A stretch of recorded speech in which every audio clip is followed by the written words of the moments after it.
За та бүхэнд энэ өдрийн мэндийг хүргье. За занданчдар дарга бол үндсэн хуулийн нэмэлтийн өөрчлөлт сонгуулийн тогтолцоог маш их том зориг гаргаж хувь улс төрчийнхээ амбицийг маш том эрсдэлд оруулж хийж чадсан. Тийм учраас танд бас талархал илэрхийлье. Бид нэр улсын хурлын сонгуулийн 1-р тойрог хангаан бүсэд хамт өрсөлдсөн. Хэдий богинохон хугацаа байсан ч гэсэн залуучуудад бас шударгаар өрсөлдөөд жалга довны бохир улс төр хийлгүүгээр цэвэр өрсөлдсөн. Тэгээд сонгуульд унсан ч гэсэн бас унж босч болдгийг харуулж одоо энэ улс төрд бол одоо ингэж хатаагдаж хатсуусан чанараараа дахиж одоо ингээ ерөнхий сайд болохоор орж ирж байгаа танд бол бас амжилт хүсье. За тэгээд таныг ерөнхий сайдаар томилогдох юм бол танаа засгийн газрыг мэрэгжлийн засгийн газар гэж байгуулаасаа гэж хүсэж байгаа.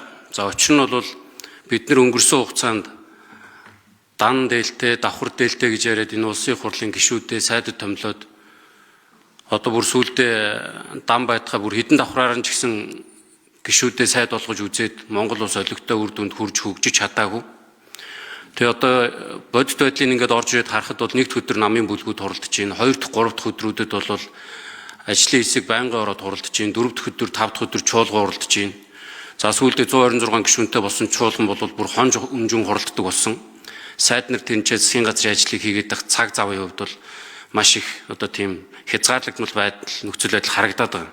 Тэгэхээр танаа засгийн газрыг бол дан дээлтэй мэрэгжлийн засгийн газар цомхон ажилласаа гэж хүсэж байгаа. Энэ дээр бас нэг таны байр суурийг тодруулъя гэж бодож байгаамаа. За тэгээд асуулт нь бол төгрөг үн цэнтэй байхад та юу хийх боломж олцоо байна гэж харж байна.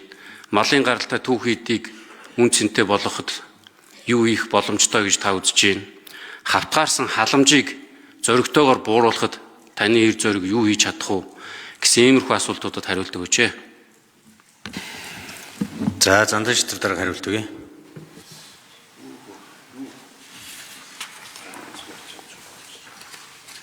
За үндсэн хуулийн нэмэлт өөрчлөлт давхар дээл гэдэг олон асуудлуудыг олонтой хэлцээр нэгэнтээ шийдсэн асуудал улс төрийн шийдвэр гарцсан гэж ойлгож байна. Ер нь энэ бол үндсэн хуулийн 39-ийн 3-4 зааснаар ерөнхий сайдын бүрэн эрх мэдлийн асуудал болж үндсэн хуулийн нэмэлт өөрчлөлтөөр шийдвэрлсэн. Энэ бол ямар бодлого хөтөлбөрийг хэрэгжүүлэх вэ? Ямар үр дүн төрөх вэ гэдэгтэй холбоотой асуудал. Түүнээс биш одоо юу гэж нэрлэх нь гол биш. Би төрийн байгуулалтын байнгын орон дээр хэлсэн. Муур хар юм уу цагаан байх нь гол биш ээ. Хамгийн гол нь хулган барьдаг байх хэрэгтэй гэдэг үгүй. Тэгэхээр хамгийн гол нь энэ засгийн газрын эцсийн зорилго бол ард түмний ажил амьдралыг сайжруулах, хөгжил дэвшлиг авчрах явдалд чиглэх ёстой. Ер нь хавтгаарсан халамж гэж ярьдаг. Тийм учраас энэ халамжийн хавтгаарсан бодлого нь төсвийн дарамтыг нэмэгдүүлж, хөдөлмөр эрхлэлтийн урамшууллыг буруулж, эдийн засгийн бүтээмж сөргөөр нөлөөлдөг. Ер нь халамжийг зорилт бүлэгтэн шилжүүлэх хэрэгтэй. Зарим нэг одоо нэр төдий бодлогуудыг өөрчлөх хэрэгтэй. Одоо цалинтай ээж гэж нэрлэдэг. Тэгтэл 50,000 төгрөгийг ч юм уу одоо амжиргааны баталгаажих доош юуг цалин гэж нэрлэх юм гээд хуулиараа тодорхойг асуудал болж байна. За зарим хүмүүс шүүмжилж энэ хүүхдийн мөнгө 1.7 их 80 төгрөг маш олон сургууль цэцэрлэг цахилгаан станц барьчих мөнгө ингээд жил болгон ханшиг өсгөөд импортыг дэмжиж ингээд зарцуулагдаад байна гэдэг. Хүүхдийн мөнгө бол халамж биш. Хүн амаа дэмжсэн бодлого, хүний хөгжлийг дэмжсэн, хүүхдийн хөгжлийг дэмжсэн бодлого гэж бодож байгаа. Энийг харин илүү өөрчлөлттэй болгох тал дээр ирээдүйн сан хоримтлыг бий болгох дээр анхаарч ажиллах ёстой. Ер нь төгрөгийн үн цэнийг нэмэгдүүлэхийн тулд инфляцийг хянахын тулд экспортыг л өсгөх ёстой байна. Айлар зөөрлөөс одоо гадагшаа зардаг юмаа л нэмэгдүүлэх хэрэгтэй. Гадаадаас авдаг юмаа багуулах хэрэгтэй. Импортыг орлого үйлдвэрлэлийг дэмжих хэрэгтэй. Экспортын орлогоо өсгөх хэрэгтэй. Ингэжээж нөгөө валютын нөөц нэмэгдэл болж иж валютын анш тогтвортой төгрөг үн цэнтэй байна. Энийг л үйлдвэржилсэн орн болно гэж байна.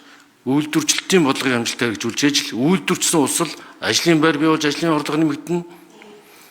Амжиргааны түвшин дээслэнэ. Ажил эрхлэлт нэмэгдэнэ. Тэгээд төгрөг үн цэнтэй байна. Үндэсний үйлдвэрлэл, төгрөгийн үнц нь, үндэсний валютын үнц нь хоёр бол хоорондоо салшгүй шууд холбоотой юм үйлдвэрлэл. Тийм учраас дотоодын үйлдвэрлэлийг дэмжих төсвийн сахилга бат, төсвийн бодлого, төсвийн хариуцлага мөнгөний бодлогын доктортой байдлыг хангах нь төгрөгийн аншийг хамгаалах төгрөг үнцэнтэй байх үндэс болдог. Тийм учраас энэ бол дан ганц төсвийн бодлого засгийн газраас гадна Монгол банкны мөнгөний бодлого. За энэ үнц нь өөрөө хүү, мөнгөний үн нь өөрөө хүүн юм. Тэгэхээр энэ хүү багуулж үндэсний үлдэр дэмжинэ. Одоо энэ орчод байгаа жүжигрийн тоор шиг инфляц өндөр, инфляцны импортоос шалтгаалдаг, валютын ашаас шалтгаалдаг.